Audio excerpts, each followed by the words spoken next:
शादी हुई है और आपका पार्टनर आपके साथ है, उसके लिए आपको वक्त निकालना है, चाहे आप कितने मसरूफ़ हैं। भाई आप 24 आवर्स काम कर रहे हैं, लेकिन कुछ लम्हे आपके पास ऐसे ज़रूर मौजूद होंगे जिसमें आपके पास अपने लिए स्पेसिफिक टाइम होगा। अरेंज मैरिज का सबसे बड़ा प्रॉब्लम ये है कि जो शौहर है ना, वो बीवी को कभी भी वो स्पेस नहीं देता जो वो लव मैरिज में आपको स्पेस मिल जाती है। कि लव मैरिज जैसे नई नई होती है ना, उसमें ज़रा एक चार्म ज़्यादा होता है। मैं हमेशा कहती हूँ कि इसका एक चार्म होता है लव मैरिज का, और वो क्या होता है कि जी आप वीडियो कॉल पे भी साथ हैं, कॉल पे भी साथ हैं, जैसे ही टाइम मिला है चाय के लिए, खाने के लिए, वो बेगम के साथ जो है वो इन टच हो गया, नई नई शादी हुई, उसको जो है वो टाइम को स्पेंड कर रहे हैं। लेकिन दूसरी जगह पर ऐसा नहीं होता। लड़की जो है उससे शदीद मोहब्बत करती है, उसके बगैर रह नहीं सकती, उसके बगैर मर जाएगी, कुछ भी नहीं है उसके बगैर, कक नहीं है उसकी ज़िंदगी। तो लड़का जो है उसको रोल देता है। इसका मतलब ज़रा देखने वालों को बताएं। मुझसे बहुत से लोगों ने बोला कि नबिया आए तो इसका सवाल आपने करना है यहाँ पे ये बाप ऐसा कर रहा है, तेरा बाप अच्छा, बच्चों से ना दोनों को ही नहीं डिस्कस करना चाहिए। ना बाप को नहीं दिया, मैं तुझे क्या खिलाऊं, शॉपिंग क्या कराऊं, तू ये क्या है, तू ये नहीं करना चाहिए, नहीं करना चाहिए। ना माँ को जो है वो बाप की बातें बच्चों से शेयर करनी चाहिए, ना बच्चों से जो है वो बाप को माँ की बातें शेयर करनी चाहिए। आप दोनों को जो शेयर करना है आपस में करें। आपको जो दोनों में बुराई नज़र आती है आपस में बैठ के उसको सॉर्ट आउट करें। बच्चों के सामने आप ऐसे हो जाएं जैसे आपकी कभी ज़िंदगी में कोई लड़ाई, कोई झगड़ा, कोई मामला ख़राब है ही नहीं। अगर आप एक प्यार की निगाह से देखें तो मेरा ये जुमला भी बहुत वायरल है कि जब एक शौहर अपनी बीवी को प्यार की निगाह से देखता है तो अर्श और फर्श दोनों पर जो है वो इस चीज़ की जो है खुशी मनाई जाती है। और ये बहुत बड़ी बात है। आप अपनी बीवी का जब सुबह माथा चूम के निकलते हैं ना, आप उसके हाथ चूम के निकलें। आप यकीन करें, ये हम अदबन जो है वो किसी भी बुजुर्ग का या किसी भी बड़े बंदे का जो हाथ चूमते हैं ना, वो बीवी जो आपके लिए कपड़े धोती है, आपके लिए बर्तन धोती है, आपके लिए काम करती है, आपके बच्चे संभालती है, आपके कपड़े इस्त्री करती है, आपके लिए खाना पकाती है जिन हाथों से, इसके भी तो हैं। अगर वो हाथ आप चूमना शुरू कर दें और उसका माथा चूम के निकले, तो आप यकीन करें कि आपके खुशी के हार्मोन्स जो हैं वो खत्म नहीं होंगे। सारा दिन आपका अच्छा गुजरेगा और उस बीवी का भी अच्छा गुजरेगा। एक हग भी बड़ा हाँ, वो तो देखें, वो आपकी मर्जी है, वो आगे आप जितना मर्जी लिमिट क्रॉस कर दें, आपकी मर्जी है। लेकिन मेरी जो मर्जी है या मैं जो साइकोलॉजिकली समझाने की कोशिश कर रही हूँ वो इतना ही है कि अगर आप अपनी बीवी का माथा चूम के निकलते हैं, सारा दिन आपका भी अच्छा आजमा के देख लें आप, और उस बीवी का भी। वो इसी खुशी में सारा दिन जो है वो जल्दी जल्दी सारा काम कर लेगी, अपने आप को तैयार भी करेगी। लेकिन जब उसका शौहर उसे देखेगा ही नहीं, वो सजेगी किसके लिए, किसके लिए संवरे? वो शख्स जो उसे देखना ही नहीं चाहता है, उसकी तारीफ ही नहीं करता है, वो उसको कहता है तू सज के भी मजे लग रही है, तो फिर वो कहां से तैयार होगी? छोटी छोटी चीजें हैं मेंटल कंपैटिबिलिटी के लिए। मैं बता देती हूँ आपको, आज हमारे पास मौजूद है, समझ गए होंगे आप, डॉक्टर नबिया अली खान सेठ। अस्सलाम वालेकुम। वालेकुम अस्सलाम, कैसी हैं आप? ठीक ठाक। मैंने कहा बताऊं कि भाई इल्म उसी बंदे से पूछना चाहिए जिसके पास रास्ता हो। जब आपके पास इल्म ही नहीं होगा, वो रास्ता क्या दिखाएंगी? असल में इल्म जहाँ होता है वहाँ नज़र आ जाता है। सूरत हाल ये है, जो लोग इल्म पे सवाल उठाते हैं उन लोगों को ये समझ लेना चाहिए कि इल्म वहीं होगा जहाँ इल्म हासिल किया होगा।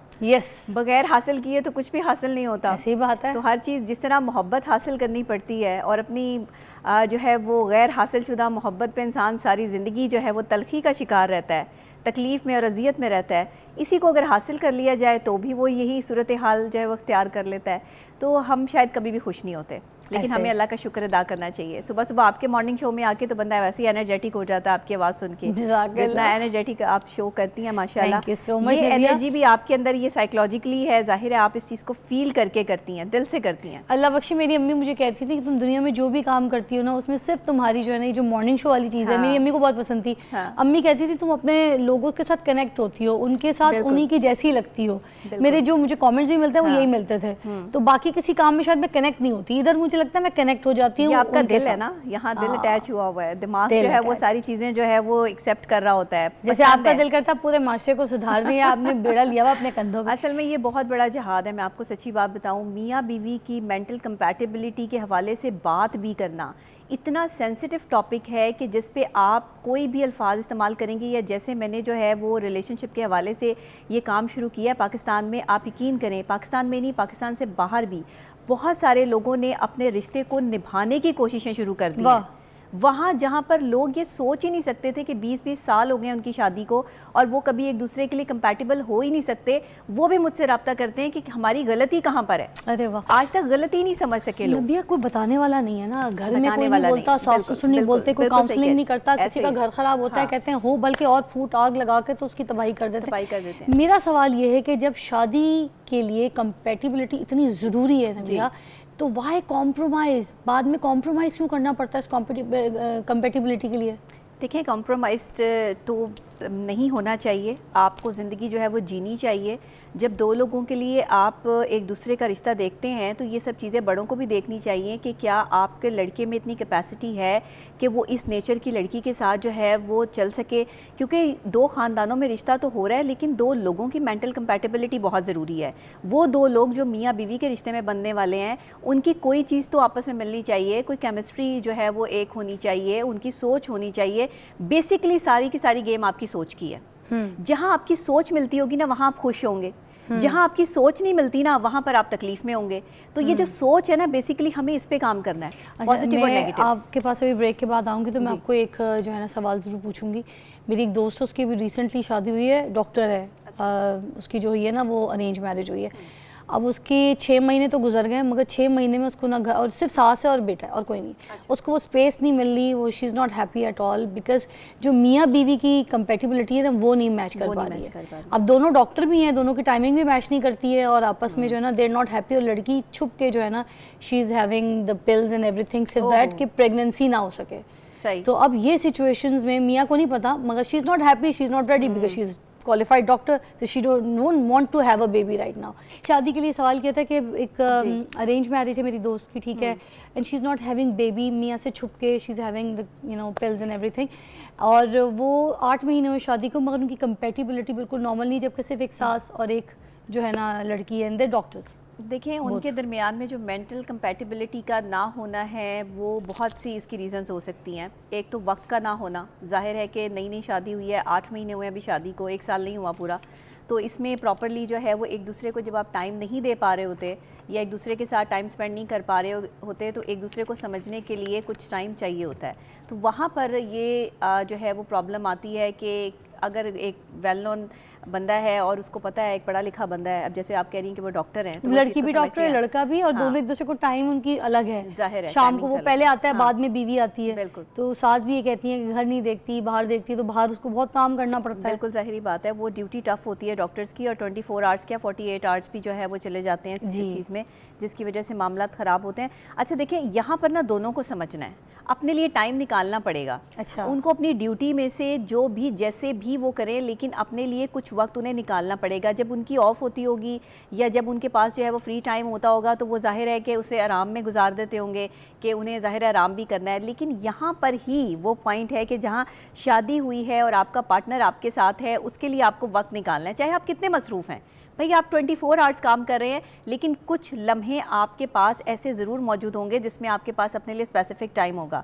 आप वीडियो कॉल पे भी इन टच रह सकते हैं, आप कॉल पे भी इन टच रह सकते हैं। ये केमिस्ट्री नहीं हो रही है ना, ये केमिस्ट्री नहीं हो सकती अरेंज मैरिज में। ये बेसिकली अरेंज मैरिज का सबसे बड़ा प्रॉब्लम ये है कि जो शौहर है ना वो बीवी को कभी भी वो स्पेस नहीं देता जो वो लव मैरिज में आपको स्पेस मिल जाती है। कि लव मैरिज जैसे नई नई होती है ना, उसमें ज़रा एक चार्म ज़्यादा होता है। मैं हमेशा कहती हूँ कि इसका एक चार्म होता है लव मैरिज का, और वो क्या होता है कि जी आप वीडियो कॉल पे भी साथ हैं, कॉल पे भी साथ हैं, जैसे ही टाइम मिला है चाय के लिए, खाने के लिए, वो बेगम के साथ जो है वो इन टच हो गया, नई नई शादी हुई है, उसको जो है वो टाइम को स्पेंड कर रहे हैं। लेकिन दूसरी जगह पर ऐसा नहीं होता। आपकी इसी सवाल का मैं आप में ही सवाल करूँगी कि बाद में कैसा क्या हो जाता है। कुछ लव मैरिज भी ऐसी होती हैं जहाँ पर बड़ा टाइम लवी डवी कपल होते, 2-3 महीने के बाद पता चलता है नहीं भाई बस ठीक है इतना ही हो गया। लड़का सारी रात दोस्तों में बैठा होता है, शीशे पी रहा होता है, ड्राइवों पे जा रहा होता है, गैदरिंग कर रहा होता है, लड़की अकेले घर बैठी होती है, दोस्तों में जाती है, कमेटी पार्टियां शुरू कर देती है।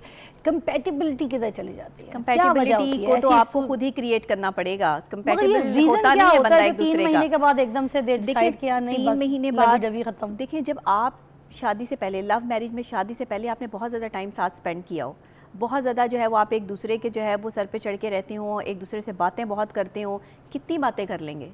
कुछ स्पेस देनी पड़ती है हर किसी को। आपको थोड़ा सा स्पेस रखना पड़ता है।